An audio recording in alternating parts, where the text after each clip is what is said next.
Micro observer নিয়োগ থেকে শুরু করে তথ্যগত অসঙ্গতির কারণে কিভাবে নাম বাদ দেওয়া হচ্ছে তাই নিয়ে আজকে আক্রমণ শানান মুখ্যমন্ত্রী মমতা বন্দ্যোপাধ্যায় সর্বোচ্চ আদালতে দাঁড়িয়ে শুনানিতে, এবং সেখানে নির্বাচন কমিশনের কি বক্তব্য? রাজ্যের অসহযোগিতা, বাধ্য হয়েই মাইক্রো অবজারভার নিয়োগ করতে হয়েছে। পর্যাপ্ত ক্লাস 2 অফিসার না পাওয়ায় কাজ চালাতে অসুবিধে হচ্ছিল। ক্লাস 2 অফিসারের বদলে অঙ্গনওয়াড়ি কর্মীও দিয়েছিল রাজ্য। মাত্র 80 জন ক্লাস 2 অফিসার দিয়েছিল রাজ্য সরকার। মুখ্যমন্ত্রীর অভিযোগের পাল্টা সওয়াল নির্বাচন কমিশনের।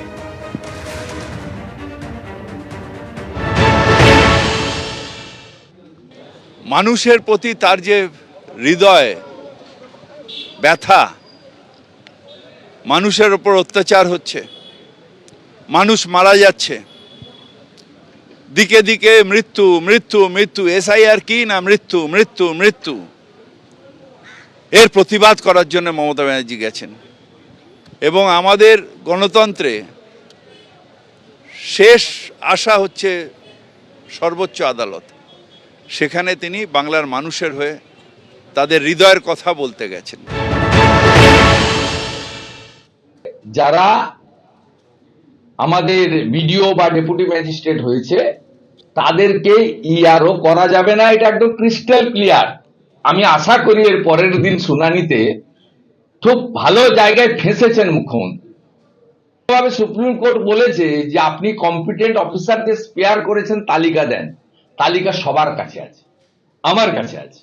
294 অ্যাসেম্বলি, 294 ইআরও, 225টা ইআরও যারা ইলেকশন কমিশনের গাইডলাইন বা অন্য রাজ্যের গাইডলাইন অনুযায়ী ইআরও হতে পারেন না, ইনারা ইআরও করেছেন।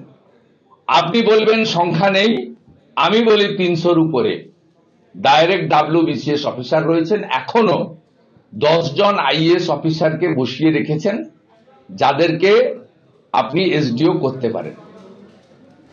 অর্থাৎ বুঝতেই পারছেন একেবারে সুপ্রিম সংঘাত। অর্থাৎ এই এসআইআর নিয়ে, এসআইআর শুনানিকে কেন্দ্র করে বিজেপি একদিকে আক্রমণ শানাচ্ছে, পাল্টা আক্রমণ শানাচ্ছে তৃণমূল। কিছুক্ষণ আগেই আপনাদের দেখিয়েছিলাম যে সিও দপ্তরে পৌঁছে গেছে তৃণমূলের প্রতিনিধি দল।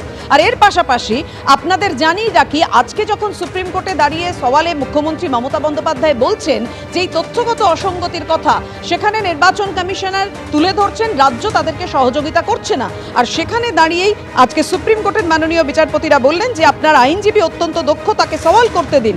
রাজ্য পর্যাপ্ত কর্মী দিলে মাইক্রো অবজারভারের প্রয়োজনই পড়বে না।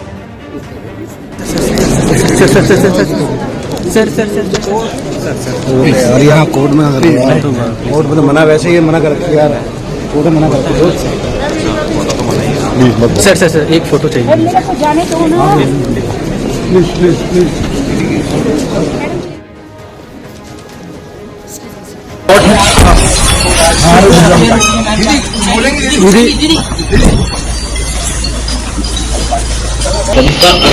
दीदी कुछ कहेंगी?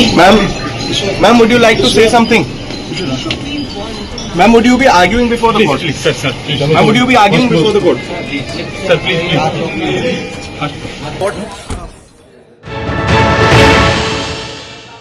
বাংলার মানুষকে দেখাবে, দেখো তোমাদের ভোটের অধিকারের জন্য আমি নিজে উকিল হয়ে ওকালতি করতে গেছি, অথচ সঙ্গে নিয়ে গেছে বড় বড় সমস্ত ব্যারিস্টার, যাদের কয়েক কোটি টাকা করে ফিজ লাগে, যাদের কয়েক কোটি টাকা ফিজ লাগে, ফিজ, তাদেরকে নিয়ে গেছে সুপ্রিম কোর্টে।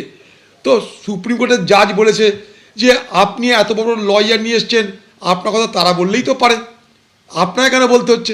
মানুষের কাছে একটা রাজনৈতিক এবং নির্বাচনী একটা কায়দা কানুনের তার একটা প্রকাশ, এটাই যে কোনো বৈধ ভোটারের নাম যেন বাদ না যায়। বৈধ ভোটারের নাম আমরা বাদ দিতে দেব না, দেব না, দেব না। বাংলা মানুষ আমাদেরকেও ভরসা রাখবেন, আমাদের কাছে এসে বলুন কোন বৈধ ভোটারের নাম বাদ গেছে।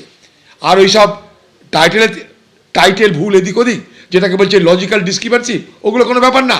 প্রত্যেকটা জায়গায় রাজ্য সরকার মনে করলে এই ঝামেলা এক্ষুনি মেটাতে পারে। এবিপি আনন্দ, এগিয়ে থাকে, এগিয়ে রাখে।